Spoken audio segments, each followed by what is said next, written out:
أعوذ بالله من شر الشيطان اللعين الرجيم. بسم الله الرحمن الرحيم.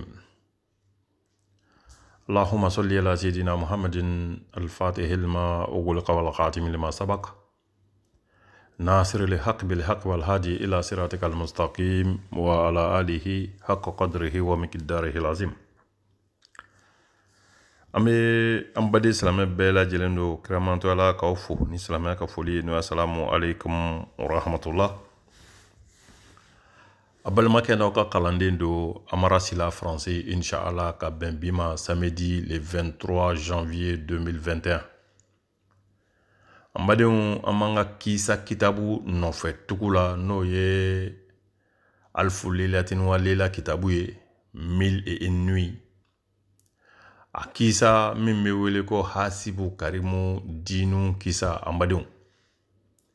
An b'a jɔfɛn 19 na bi n'o ye volume 19 ye.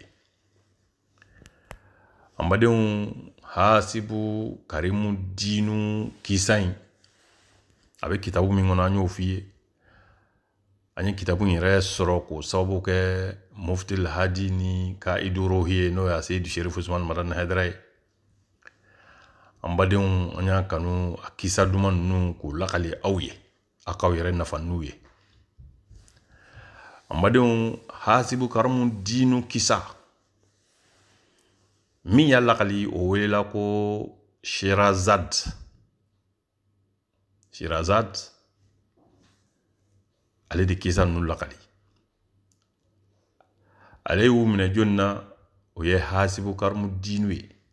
Hasibu Karimu Dinu y'u minɛ saw ka masamuso la min kunkolo ye adamaden kunkolo ye, adamaden ɲɛda b'a kun, a bɛ kuma ni adamaden nɛ ye nka farikolo tɔ ye sajɛ ye. Saw ka masamuso ye kisa ninnu minɛ balukiya la masakɛ min banna masaya la Mamadu Mustafa kanu fɛ, kisi ni nɛɛma b'a ma, ka taa kira ɲini ni Ala ye kabako yira la o kira ɲini sen fɛ. O balukiya ale de bɛ ka kisa lakali. A y'a lakali saw ka masamuso ye. Saw ka masamuso y'a lakali Hasibu Karimu Dinu ye dingɛ kɔnɔ. Saw ka dingɛ kɔnɔ Hasibu Karimu Dinu bɔlen kɛnɛma ale ye kisa ninnu lakali. Sɛbɛnbaw y'u sɛbɛn fɔ anw nana yenga ka bi. Badenw, kunfɛ kumaw tɛ, kow de don minnu kɛra. Ko kɛlenw de don. Kisa lakali kun ye i ka miiri ni ka taasi a kumaw la k'i yɛrɛ nafa n'u ye. K'i kɔlɔsi diɲɛ na, k'i kɔlɔsi i ka fɔta n'i ka kɛta la, k'i ladɔnniya i k'a dɔn ko dugukolo in kɔrɔlen don.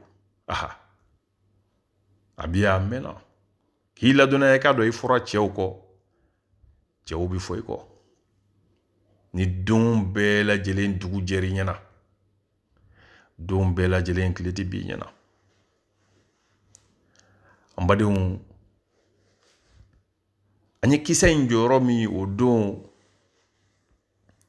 o de ye masakɛden min nana Solomana ibn Dawuda ka palais kɔnɔ kɔgɔjida la, palais min gardien tɔgɔ ye Sheikh Nasri. Ni kɔnɔw bɛɛ lajɛlen mina san o san o n'ale bɛ ɲɔgɔn ye ba kɛ. O Sheikh Nasri in bɛ palais da min na masakɛden in nana ye. A donna palais in kɔnɔ. A fɔra a kana don sodenni min kɔnɔ ko n'a donna ye a tɛ hɛrɛ sɔrɔ a donna ye. Sodenni in kɔnɔ donni sa tɔɔrɔ minnu bɛ ka b'o la o de ɲɛ bɛ ka fɔ a ye jinɛ bogotigi 3 ye minnu b'u yɛlɛma ka kɛ kɔnɔ ye ka jigin ka na kɔgɔjida la, k'u yɛlɛma k'u kɛ bogotigini 3 ye k'u ko kɔgɔji la ka bɔ ka pan ka taa fɔ san wɛrɛ u bɛna ka bɛn o biɲɔgɔndonya ma. A jarabira o jinɛ bogotigini ninnu la fitinini, a jarabira o de la kosɛbɛ. Jarabi in fanga bonyana. Sheikh Nasri ye dabali ni janjuru ni janfa siraw don a kɔrɔ, a bɛ se ka jinɛmuso in sɔrɔ ni janfa minnu ye n'o y'a ka kɔnɔ gulokiw o tali ye. A y'o janfaw tigɛ, janfa ɲan'a bolo. Ayiwa, a ye a laɲini ka jinɛ bogotigini in furu. Jinɛ bogotigini in sɔnna furu siriliw fɛ. Sheikh Nasri ye furu siri. O kɔfɛ furu sirilen sisan kalo 3 u bɛ palais in kɔnɔ kɔgɔjida la ye, jardin bɛ yen, nakɔforo bɛ yen, n badenw. yiriden caman b'a kɔnɔ u b'u damu yiriden dumanw bɛ dun dumuni dumanw bɛ kɛ lafiya dumanw bɛ kɛ kalo 3 u b'o lahalaya in na ye an ye kisa in jɔ ye sibiri tɛmɛnen badenw an bɛna ta ye i tulo garisɛgɛ mana kɛ min ye bi o bɛna da i tulo kan nam amadenw an bɛ tanga ɲini Allahu Ta'ala fɛ ka bɔ iblisa laɲiniw n'a jɛɲɔgɔn bɛɛ lajɛlen tɔɔrɔ ma o kɔfɛ amadenw an b'an sinsin ni Allahu Ta'ala tɔgɔ barikama ye masakɛ min y'a daminɛ n'ale de b'a laban an y'an sinsin ni wahidul qahar tɔgɔ ye a mankutu 1000 kɔnɔ n'o y'a tɔgɔ 1000 n'o welela ko Jawshan al-Kabir ale de welela ko ya hayan kabla kulli hayyin aha ni ma ne dɔ ne de ye masa ye masa min ye ɲɛnɛma ye k'a kɔn ɲɛnɛma tɔw ɲɛ ne tun bɛ ɲɛnɛmaya la k'a sɔrɔ ɲɛnɛma wɛrɛ tɛ yen ne de ye ɲɛnɛma tɔw kɛ sabu ne de ye ni dilan aha jinɛ ni adamaden fofo disika pan ka mana jɔ kɛlɛw sen sabamafɛnw ni sen naanimafɛnw yiriw i ɲɛ bɛ fɛn fɛn na ne de ye nin bɛɛ dilan ne de ye ni don nin bɛɛ la o tuma ne de ye ɲɛnɛma ye ka sɔrɔ ɲɛnɛma tɔw tɛ hayan kabla kulli hayyin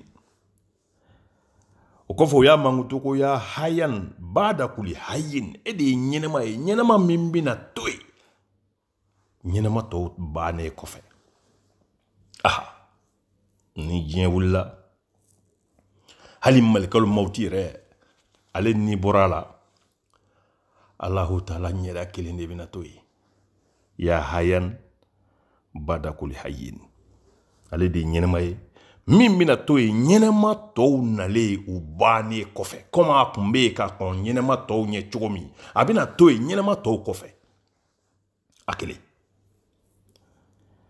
ya hayu lezi lesa kamlitihi hayun ni man dɔ ne de ye ɲɛnɛma ye ɲɛnɛma yɛrɛ min ni ɲɛnɛma si bɔlen tɛ aha n ye fɛn fɛn da ko n ye ni don o la k'o bi lamaga o bi taama o bi sunɔgɔ o bi wuli o ɲɛ bi yɛlɛ o ɲɛ bi tugu o dusukun bi panpan ne ni nin si bɔlen tɛ ne de ye ɲɛnɛma ye min ni ɲɛnɛma tɔ si bɔlen tɛ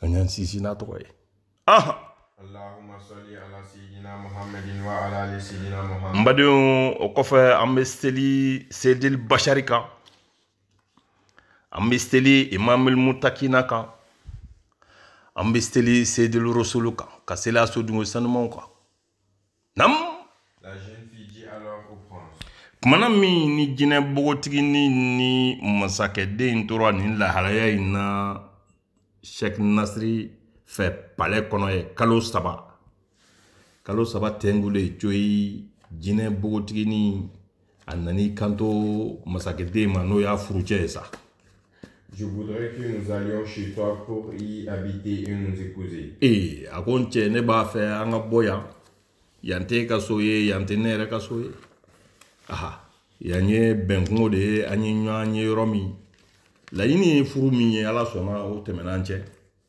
ne yɛrɛ balimamuso seginna ka taa kibaru lase n bangebagaw ma o kuma e ni ne ka taa sa e faso la sabu muso de bɛ taa cɛ nɔfɛ a ka so aha an ka taa ɲɔgɔn fɛ faso la n cɛ an ka taa an ka balo kɛ i bangebagaw kan dɔn u ka ɲɛ ka n lasa ka bɔ mɔgɔ tɔw la u k'a dɔn k'u denkɛ ye furu kɛ nam je ne souhaite pas d'autre chose dit Jahan o kɛlen masakɛden n'o ye Jahani ye a ko jinɛmuso in ma n'o y'a furumuso ye Shamsa a ko muso i ka nin hakilina in ka ɲi foyi yɛrɛ man ne ye ka tɛmɛ nin kan n bɛ nin cogoya de ɲini n bɛ se ka segin ka taa n faso la cogo min sabu ni fa tunna ɲɔgɔn na fɛlɛ sira de fɛ nam Jahan alla chercher et consulter Sheikh Nas à ce sujet nin kɛlen kumana min bamananw ko bonya bɛ manden bonya ma segin bɛ manden ko denmisɛnnin tɛgɛ koko ɲuman o bɛ maakɔrɔba tɛgɛ nɔni masakɛdenw u lamɔnen don kosɛbɛ Ah, o bɛ kalan fɛn bɛɛ la fɛn bɛɛ kɛcogo ɲuman o bɛ kalan la a ma wuli fiyewu cɛkɔrɔba min hinɛna na ni ka a ladon k'a dunanya bisimila palais kɔnɔ n'o ye Sheikh Nasiri ye n'o ye Solomana ibn Dawuda ka gardien ye alayhi salam masakɛden Jahan wulila a taara kuma in da Sheikh Nasiri tulo kan. Le vieillard approuva leur décision et ordonna au jeune homme de bien prendre soin de Shamsa. Ni kibaruya ninnu mɛnnen kɔfɛ Sheikh Nasiri fɛ kibaruya in bɛnna ma a ko Jahan ma n'o ye masakɛden ye a ko i ka hakilina ka ɲi nka mi ko kelen gɛlɛya i ma i janto i muso in na adamaden tɛ jinɛ don hali n'a bɛ adamadenya sabura la jinɛ don i k'a dɔn olu tabiya ni adamadenw tabiya tɛ kelen ye i janto a la i kɔlɔsi i muso in na i farati a fɛ kow la a kana dimi kɔrɔ nam. Puis la jeune fille demanda à Sheikh Nasr. Nin tɛmɛnen kɔfɛ Shamsa min ye jinɛmuso in ye sisan ale y'i kanto cɛkɔrɔba ma n'o ye Sheikh Nasiri ye. Ô Sheikh Nasr, demande-lui de me rendre mon habit afin que je puisse me revêtir. A ko n fa n'o ye Sheikh Nasiri ye n b'a ɲini fɛ sa i k'a fɔ Jahan ɲɛna n'o ye n cɛ ye n ka kɔnɔguloki min b'a bolo n'an ka pani dalilu b'o la a fɔ a ye a k'o di yan sa n k'o don an ka se ka pan. Sur l'ordre du vieillard, Jahan se rendit au palais et apporta l'habit dont Shamsa se revêtit. O kɛlen kumana min Sheikh Nasiri y'i kanto Jahan ma a ko Jahan laɲini kɔni sabatira sa o i tun b'a fɛ k'a furu a sɔnna furu ma ne yɛrɛ furu siraw cɛ nin y'o kalo 3 ye o kuma na ni kɔnɔduloki in ye sa dalilu min b'o la sabu yan ne ka jamana ka jan a ka se k'o duloki in don ka ban n'i ye a ka taa i faso la ni kuma fɔlen kumana min cɛkɔrɔba fɛ n'o ye Sheikh Nasiri ye masakɛ denkɛ ye n'o ye Jahan ye a m'a bila dagirinda la a wulila ka taa don palais kɔnɔ a kɛlen bɛ ka duloki in dogo yɔrɔ min ye a y'a ta ka na n'a ye. Elle dit au jeune prince de prendre place sur son dos et de fermer les yeux afin de ne pas attendre le tumulte et les astres du tourment qui est au ciel. A ko mana min ni Jahan nana ni jinɛ bogotigi n'o y'a muso Shamsa ka kɔnɔguloki ye a ye kɔnɔguloki don a la tuma min a ko a cɛ ma i dan kɔ la i k'i sɔgɔnna kosɛbɛ i k'i ɲɛ fila tugu sabu n'an panna e bɛna fɛnw ye fɛn minnu ni i hakili tɛna se k'u faamu i kana na ɲɛnamini ni ka tilana ka bin n'o dun kɛra n cɛ i tɛna balo o kɔfɛ o kuma i ɲɛ tugu i mana fɛn o fɛn mɛn ka n'i ɲɛ yɛlɛ fɛn fɛn mana maga i la ka n'i ɲɛ yɛlɛ fo ne k'a fɔ i ma k'i ɲɛ yɛlɛ sa o y'a sɔrɔ a y'a ka jamana fɔ jinɛ bogotigi ye. Je te le répète, agrippe-toi à mon habit de plume tant que je te porterai et prends bien garde de ne point tomber. A seginna ka ko n cɛ n ye min f'i ye i sɔgɔnna kosɛbɛ i k'i puron kan i kana sɔn fiyewu fo i kan tila i la i kana bi sabu n'i binna i tɛna balo bi nin kɔfɛ n bɛna pan n'i ye pan cogo la n bɛna taa teliya la teliya min n'a ka teli kojugu. Avant qu'elle ne s'envole, le Sheikh Nasr fit à la jeune fille une description précise du pays de Kaboul afin qu'elle ne s'égare pas. A ko kumana min ni Jahan yɛlɛnna jinɛmuso in kɔ kan k'i da k'i sɔgɔ a la kuma min cɛkɔrɔba in n'o ye Sheikh Nasiri ye a nani kanto jinɛmuso in ma n'o ye Shamsa ye a ko u ka jamana ye nin de ye koyi jamana min b'i wele ko Kabul yen ka de don a jamana in filɛ nin jamana in kɛrɛfɛ a bɛ nin kɛrɛfɛ a bɛ nin kɛrɛfɛ a bɛ nin kɛrɛfɛ n'i ye nin kɔgɔji hakɛ in ni nin kɔgɔji hakɛ in tigɛ i bɛ se jamana in ma a ye tamasiyɛnw bɛɛ lajɛlen di jinɛ bogotigi ma n'o ye masakɛ denkɛ muso ye sa Sheikh Nasiri ye nin kibaru ninnu bɛɛ lajɛlen da Shamsa tulo ka kuma min madenw fɛn min bɛna b'o la o ɲɛ bɛna f'i ye. Il lui recommanda de bien prendre soin du prince et fit ses adieux. A sɔrɔla ka kan bɛɛ da jinɛ bogotigi in ye sisan sa ko nka n'i cɛ kalifa i la k'i janto a la. Je voudrais que une fois envolée, la jeune fille demanda au prince s'il se portait bien là où il était.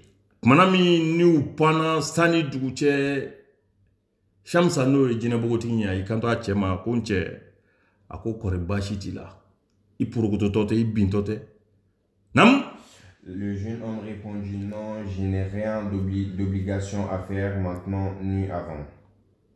Masakɛ denkɛ ko a muso ma ko basi foyi tɛ na n sogolen b'i la i la ka ɲa n porokototɔ tɛ hakili sigilen don.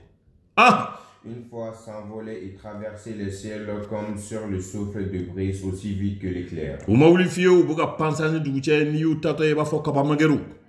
Elle volait jour et nuit. Un soir, quand elle aperçut une vallée plantée d'arbres et parcourir les ruisseaux.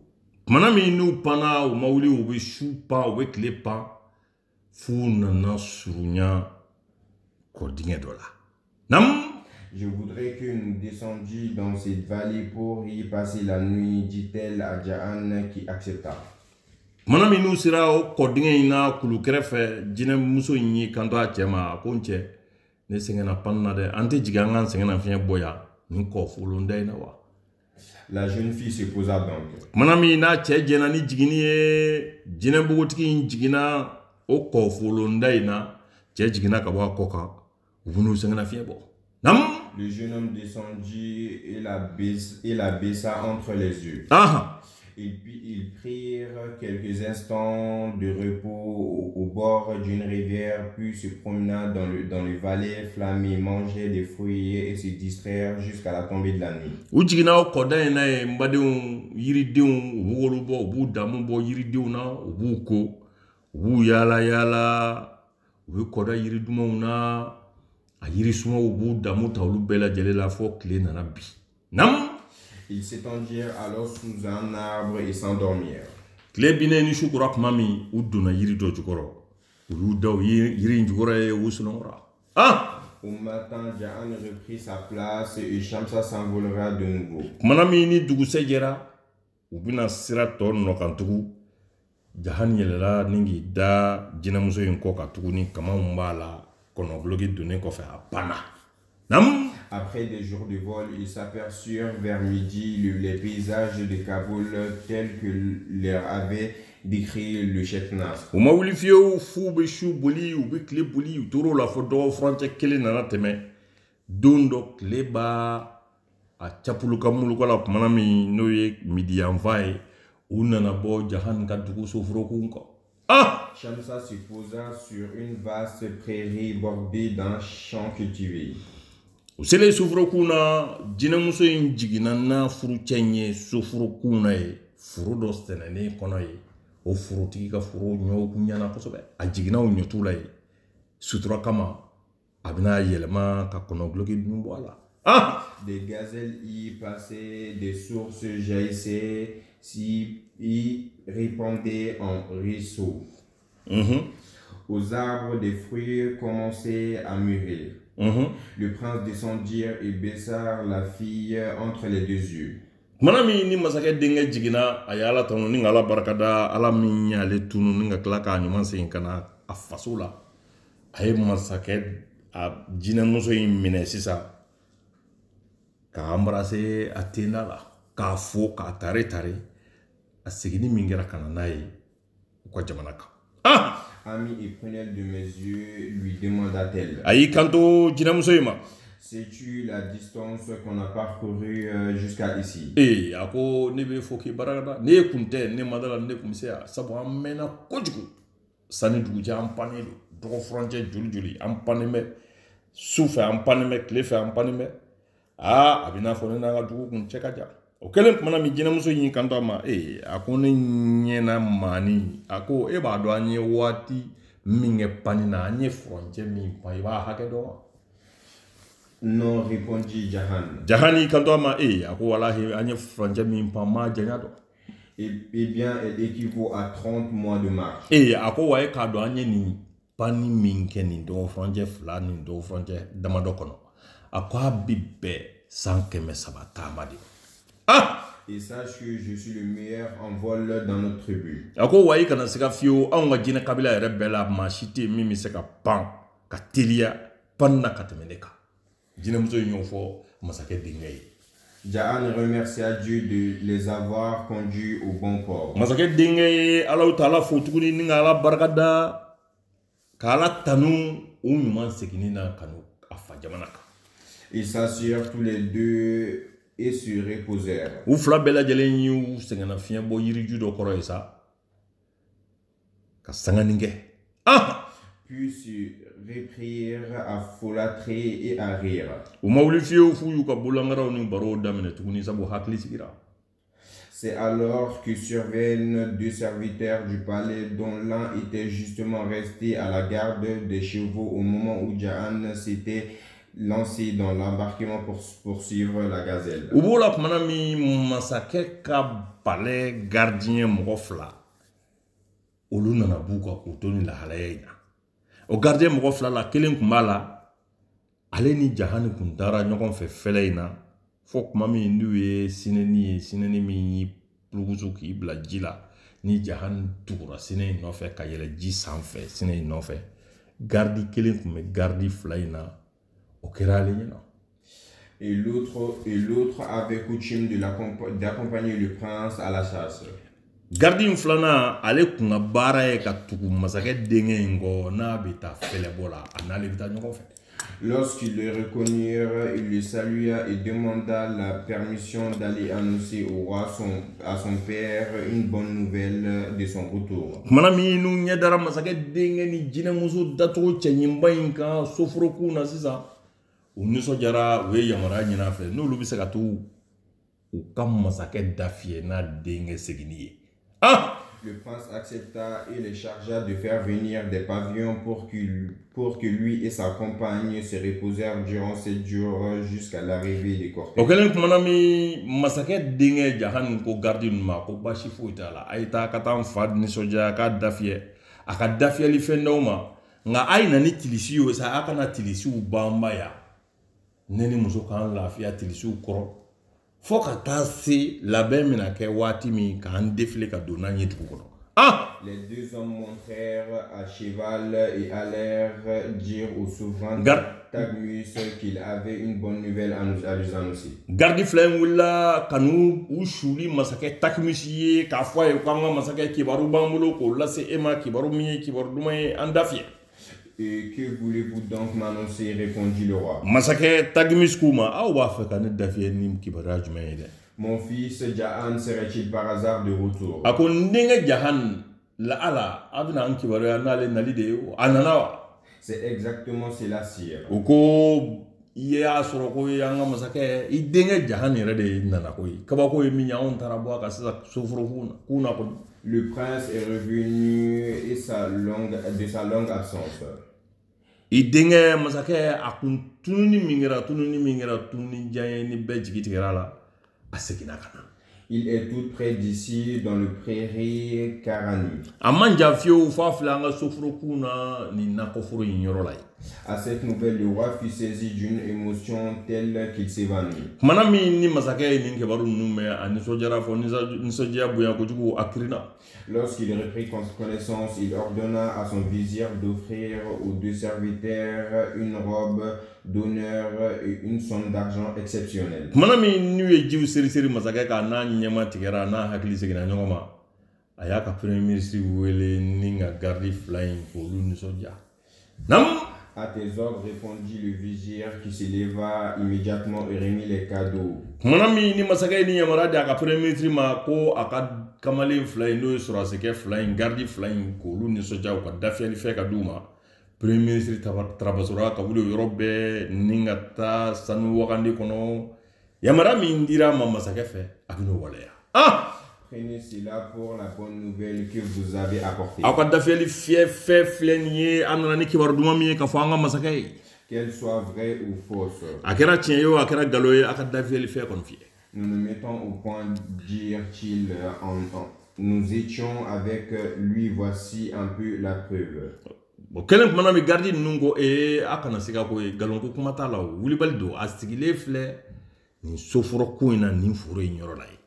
Je vous jure, nous l'avons salué, nous l'avons baissé ses mains et nous étions assis à côté de lui. Gardi ninnu ko premier ministre ma kana se ka fiyewu an b'an kale ye anw yɛrɛ ɲɛ de y'a ye wa an sigilen kun b'a kɛrɛfɛ baro la koyi an ye sira ɲini a fɛ nka an bɛna fa nisɔndiya a jɛn'a ma ni ka sira d'a ma. Ah! Il nous a chargé de faire transporter des pavillons car il compta se reposer dans la prairie. A sɔrɔla ka yamaruya d'a ma sisan ko n'a nana an k'a ɲini a fa fɛ tilisiw ka taa banba soferekun na ye sabu a bɛ fɛ ka sɛgɛnna fiɲɛbɔ ye a n'a ka kɔɲɔmuso. Ah! Le roi Tagmus, impatient, leur demanda alors comment supporter mon fils. O kɛlen kumana min masakɛ nisɔndiya kojugu a ko gardi filɛ ma n den in bɛ cogo di kɔri bana t'a la.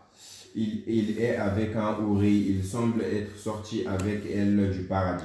Gardien ninnu ko masakɛ ma i denkɛ ani bana cɛ ka jan ani muso dɔ bɛ ɲɔgɔn fɛ masakɛ nin ye muso ye min dacogo cɛ ka ɲi depuis Ala k'an da ma ɲɔgɔn ye muso ye a b'i n'a fɔ alijinɛ hɔrɔnmuso dɔ nalen don a n'o de bɛ ɲɔgɔn fɛ.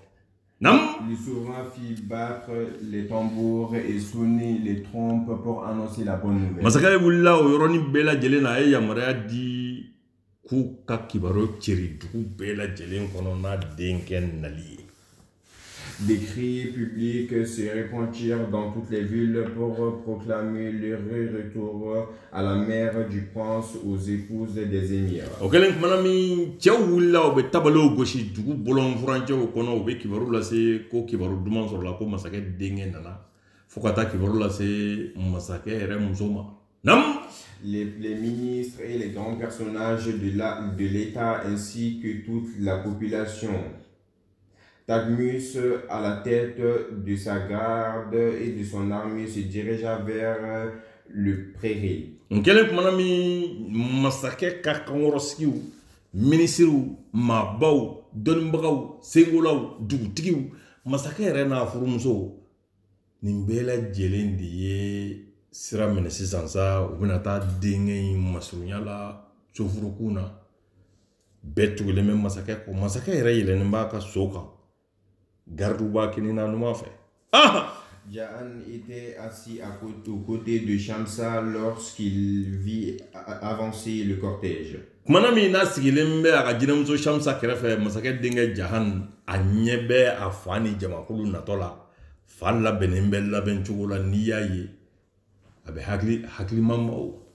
Le prince se leva et marcha jusqu'au front des troupes. Bonya kama a ma sɔrɔ fa kana sigilen sɔrɔ a wulila ka taama ni k'a fa kunbɛn fo kana se fa masurunya la. Les soldats des premiers rangs le reconnurent, mirent pied à terre, allèrent à lui. Kumana min ni masakɛ denkɛ nana surunya masakɛ la gardi fɔlɔ minnu bɛ yen n'olu ye masakɛ yɛrɛ ka gardi présidentielle ye minnu ka surun masakɛ yɛrɛ la n'olu bɛ denkɛ in dɔn olu y'a lasa yɔrɔ min o bɛɛ y'i cun ka bɔ a ka yɛlɛnkanfɛn kan ni k'i kunbɛnnikuru tura ye bonya kama. Ah! Ja'an ne cessa de franchir les lignes des cavaliers jusqu'à ce qu'il arrive devant son père. Masakɛ denkɛ ma wuli fiyewu fo a bɛ gardiw cɛfara cogo min a b'u cɛfara ten fo a nana se a wolofa ma. Lorsque Tagmus aperçut son chéri. Kumana min ni masakɛ Tagmus a y'a denkɛ Jahan ye a ɲɛnɛma jɔlen a ɲɛkun tilenna. Il sauta de son cheval, prit son fils dans ses bras. A y'i cun ni ka jigin ka bɔ a ka sokɛ kan a y'a denkɛ minɛ a bolo fila la a b'i turu a kan. Toutes deux reprirent leur monture. U fila bɛɛ lajɛlen yɛlɛnna o kɔfɛ u ka yɛlɛnkanfɛnw ka foliw ni ɲɛji sumalenw jiginnen kɔfɛ. Entouré par la garde royale et la cavalerie. Surasiw kɛlen bɛ k'u kiniyanfan ni numuyanfan bɛɛ lajɛlen labɔ.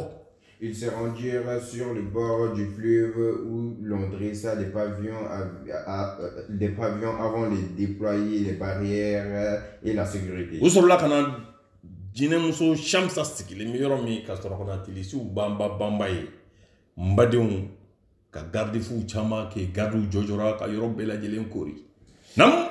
Tagmus ordonna aux valets de dresser des tentes en soie rouge à l'intention de Shamsa et frères sur les champs. Masakɛ ko yɔrɔnin bɛɛ lajɛlen na a ko a ye tapis rouge fɛnsɛ dɛ a ka tilisi dɔ banba min ni tilisi tɔw tɛ kelen ye cɛɲa la bonya la hayiba la o na kɛ kɔɲɔmuso n'a cɛ ta ye. Ah! Shamsa retirait son habit de plume et regagna la tente où elle prit la place. O y'a sɔrɔ jinɛmuso Shamsa a y'a ka kɔnɔguloki ninnu bɔ a la k'a yɛlɛma a bɛ adamadenya sabura la.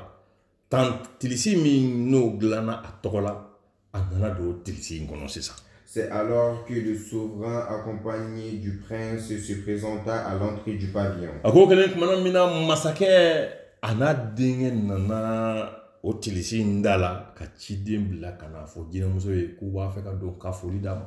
Nam. Lorsqu'il rentra, il vit Shamsa baisser la terre tête devant elle. Kumana min ni masakɛ n'a denkɛ donna mbadenw jinɛmuso ye n'o ye Shamsa ye a ye foli kɛ a y'a kunbiri. Nam.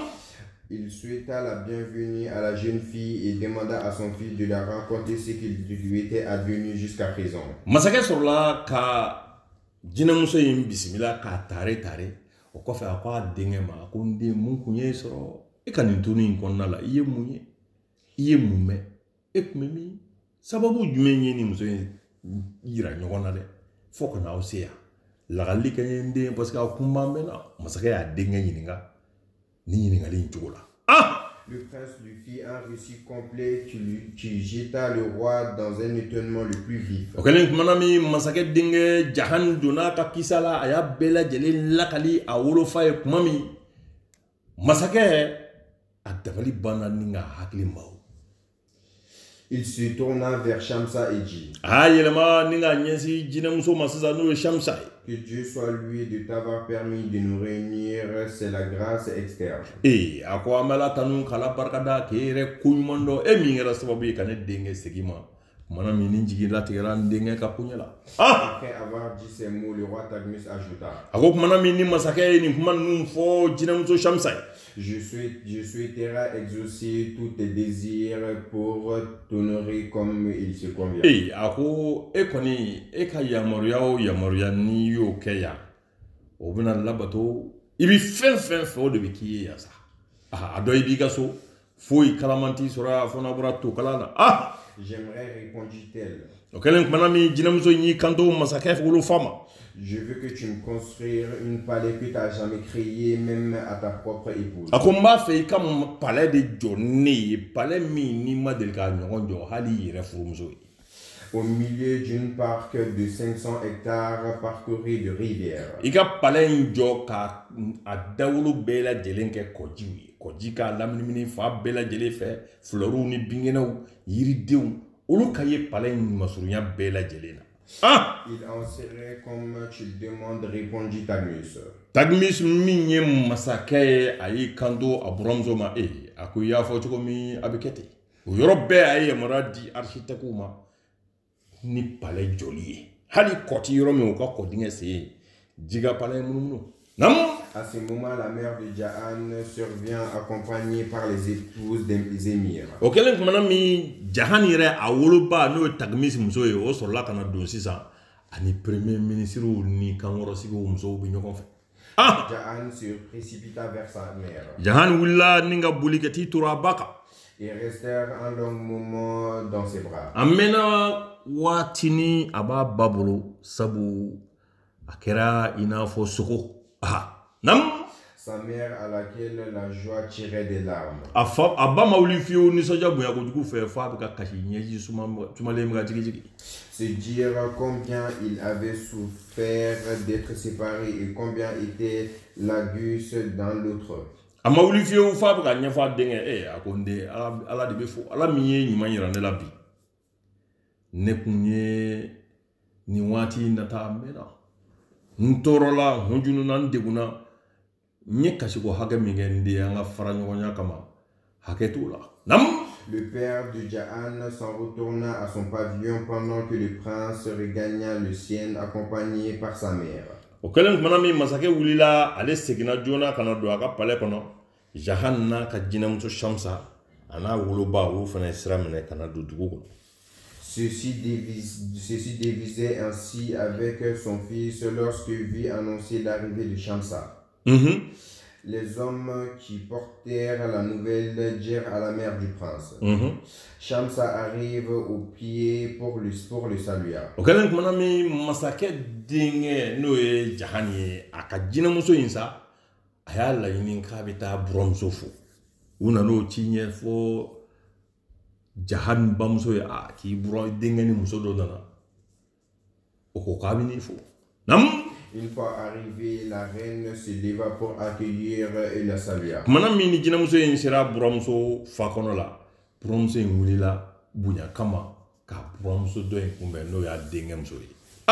Les deux femmes s'assirent un moment sous le pavillon. muso fila ma wuli fiyewu f'u y'u sigi tilisiw jukɔrɔ u bɛ ka kuma ɲɔgɔn ye u bɛ ɲɔgɔn hakilina ɲini u b'a ɲini ka ɲɔgɔn dɔn u bɛ masalaw sara ɲɔgɔn na. Puis la reine, entourée des autres des épouses, des émirs et des grands gouvernements, était jalouse. o y'a sɔrɔ masakɛ yɛrɛ a ka premier ministre n'a ka gouverneur muso minnu nana masakɛ yɛrɛ muso bila f'olu commencera ka dimi sabu masakɛ yɛrɛ muso a sogolora kojugu n'a buramuso ye. Pendant ce temps, le roi Tagmus se distribuait abondants de cadeaux et se montrait généreuse et manifestement envers ses sujets. O waati o y'a sɔrɔ masakɛ yɛrɛ n'o Tagmisi ye a y'a ka jigiɲɛtigiw wele sanu jiginɛw ni ɲɔ jiginɛw ni warijɛ jiginɛw a ye hakɛ caman f'u ye k'u k'o bɔ k'o di fantanw ma a denkɛ yeli min kɛra o nisɔndiya fɛ kɔni. Et c'est ainsi que 10 jours passèrent, mangèrent, boirent et menèrent plaisante leur vie. O ma wuli fiyewu f'u bɛ nin nisɔndiya cogo in na tan tile 10 nana tɛmɛ dumuni duman bɛ kɛ gulɔ duman bɛ min ɲɛnajɛw bɛ senna. Puis le souverain donna ordre à ses troupes de faire mouvement vers la ville. O ma wuli fiyewu masakɛ sɔrɔla sa ka yamaruya di a ka gardi ni sɔrɔsiw ma a ko a ye wuli de an ka fɛɛrɛ kɛ an ka don dugu yɛrɛ kɔnɔ dɛ. Le roi à cheval, entouré par ses ministres et ses chambellans, prit la tête de ses cavaleries et de ses fantassins jusqu'à sa ville. Masakɛ wulila tuma min n'a bɛna don dugu kɔnɔ o y'a sɔrɔ baarakɛlaw bilara sisan u ka tilisi ninnu bɛɛ lajɛlen bɔ ka b'u turu yɔrɔw la don bɛna kɛ dugu kɔnɔ sisan ni masakɛ denkɛ n'a ka jinɛmuso ye. Une fois rentrée, la reine et Shamsa regagnèrent immédiatement l'appartement de la reine. Tumana min n'u donna dugu kɔnɔ dɔrɔn n badenw Jahan n'o ye masakɛ denkɛ ye a ka jinɛmuso Shamsa o n'a buramuso taara fankelen na palais yɔrɔ dɔ la buramuso bisimilalen bɛ yen Jahan ka jinɛmuso yɛrɛ taara fara o kan ye. Trompes et tambours annoncèrent la bienvenue à la princesse. U ma wuli fiyewu fɔ buruw bi fiyɛ cogo min tabaliw bɛ gosi ten ka masakɛ n'a ka denbaya donni dugu kɔnɔ k'o kibaru lase. Les murs furent tendus d'étoffes, de soie et de pavés. O y'a sɔrɔ kɛlen bɛ ka dugu kɔnɔna bɛɛ lajɛlen masiri cogo la a ma deli ka masiri cogo min na walasa jinɛmuso in k'a dɔn ko a nali diyar'u ye. Shamsa était toute joyeuse. N kɛlen kumana min jinɛmuso in nisɔndiyara n'o ye Shamsa ye nka a bɛ adamaden sabura la n'a cɛ yɛrɛ tɛ maa si t'a dɔn ko jinɛ don a nisɔndiyara dan tɛ nisɔndiya min na. Le roi Tagmus mandata les architectes, les maçons et les maîtres artisans pour créer l'appartement de la jeune princesse. Kumana min n'u donna dugu kɔnɔ ni doncogo in na sisan masakɛ sɔrɔla ka yamaruyali kɛ n'o ye sojɔlaw ni minnu bɛ dessinw kɛ ani so dilannaw minnu bɛ so cɛ ɲa a ko f'u k'ale denkɛ muso ka so kɛ ɲɔgɔn tɛ ɲɔgɔnmada ye a y'o yamaruya d'u ma u ka teliyaw fɛ teliya cogo bɛɛ la. Ils répondirent immédiatement au vizir, faites-ci comme c'était exaucé. Lorsque Jahan apprit cela, il pria des maîtres marbrés de choisir des blocs de marbre blanc. Tumana min ni Jahan ye nin kuma in mɛn a ko a fa ma n b'i fo i ka nin hakilina ɲuman in na nka so min bɛna jɔ ne yɛrɛ de b'a dugu jukɔrɔ nafolow yira sa ne yɛrɛ de bɛ n ka choix kɛ sabu n b'a dɔn min ka di muso ye n b'a dɔn min ka di n yɛrɛ ye. Il demanda aux architectes de créer un marbre à la forme d'une coffre blanche. Dieu seul sait ce que le jeune prince va mettre dedans. A sɔrɔla k'a kanto artisanw ma o la sisan sa n'o ye numuw ye a ko a y'a jija a ka kɛsu dɔ dilan ye min dilannen bɛ marbre jɛman la nka maa si m'a dɔn a bɛna min bila marbre jɛman in kɔnɔ. Lorsque ce fut exécuté, le prince prit l'habit de plume de la princesse qui lui permet de voler. A ko kumana min n'u ye nɛgɛ kɛsu in dilan marbre jɛman na u nana di masakɛ denkɛ ma a sɔrɔla k'a ka jinɛmuso ka kɔnɔguloki in de ta k'o bila waganden in kɔnɔ. Le plaça dans le coffre de marbre et le scellait au fond de la pavillon. A ma wuli fiyewu fo a tilara k'o nɛgɛ kɛsu in ta ka t'o dogo yɔrɔ la palais kɔnɔ n'ale yɛrɛ tɛ maa si t'a yɔrɔ dɔn. Et puis ordonna aux maçons de construire en dessous des arcs et des monuments. A tilara tuguni a ko mansɔnw ma aw ka kubekun caman jɔ o yɔrɔ in na ye o y'a sɔrɔ a ye nɛgɛ kɛsu in jinɛmuso ka kɔnɔguloki donnen nɛgɛ kɛsu kɔnɔ a y'o dingɛ sen k'o don yen ka sɔrɔ k'a fɔ ko kubekun ka jɔ o sanfɛ. N badenw nin bɛɛ ye fɛɛrɛw tigɛtɔ ye jinɛmuso ka se ka to ale ka furu la cogo min, nka ni ala sɔnna kisɛ in tɔ o bɛna da i tulo kan n'ala ye sigiyɔrɔ yira an na.